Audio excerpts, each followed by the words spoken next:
For today's Christmas reading, I'm going to be reading from A Foxfire Christmas. I can put the link in the description below, but you can also just go to the Foxfire website and find the book. Mary McDary's. My dad, with my elder brother Tom, would go into the forest behind our small home in the hills of Appalachia to look for the biggest and best tree. Meanwhile, the others shelled, cleaned, and popped the popcorn we'd grown in the summer just for this occasion.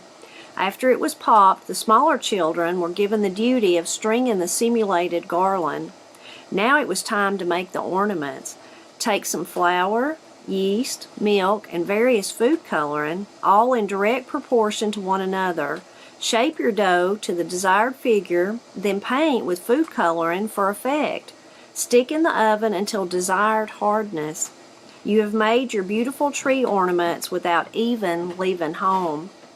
Now it was time to make the bows. These came from scrap material saved when my mother had made the three girls' dresses over the year. We all helped make the tree end bows. Finally, after quite a while, Daddy was choosy about our Christmas trees. Daddy and Tom returned with what every year seemed like the best tree ever. Soon my daddy and all my brothers had the tree stable and standing straight, tall and almost at attention to us kids. Now it's finally time to decorate the tree. First, being the littlest, I held the popcorn string at the bottom. This caught a great deal of temptation to bite into the string while the others wound it around and up to the top of the tree. Next came our new dough ornaments, along with some which had been saved from Christmases gone by. Then some finishing touches were made, such as our newly finished bows.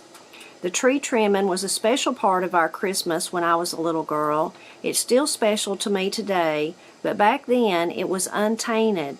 Sometimes I wish things could be that simple today. Hubert Hooper. Everybody in the family would go and help look for the Christmas tree each year. That was one of the big events at Christmas time. We'd get an axe, go in the woods, and cut a regular pine tree down. Then we brought it back and put it in the corner. We made our own decorations. For example, we made popcorn balls, and we'd hang those up in the tree. My mother also usually made cookies of some kind, and she'd hang those on the tree too. We'd go around and eat stuff off the tree. That was one of the best parts of Christmas. We also usually decorated the house. We had pine cones, pine burrs, and white pine boughs that we broke off from the trees and put around the house. They made the house smell like pine. We didn't use anything that was artificial. It all came out of the forest.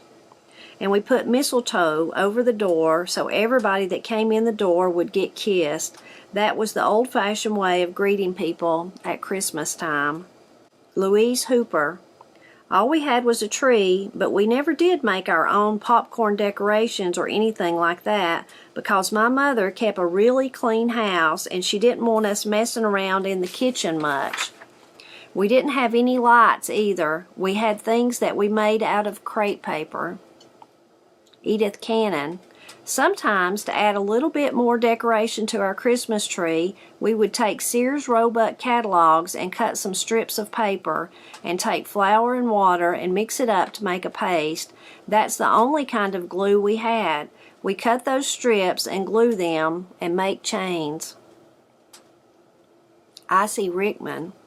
You can take crepe paper and make a bow. We'd just make a bunch of these bows and hang them on the tree. We'd also get all colors of crepe paper, like say green, red, blue, and plait it. Plaiting is the same as braiding. That would make a pretty decoration for your tree. We would loop the plaited crepe paper through the tree like you do tinsel now. Clyde Runyon.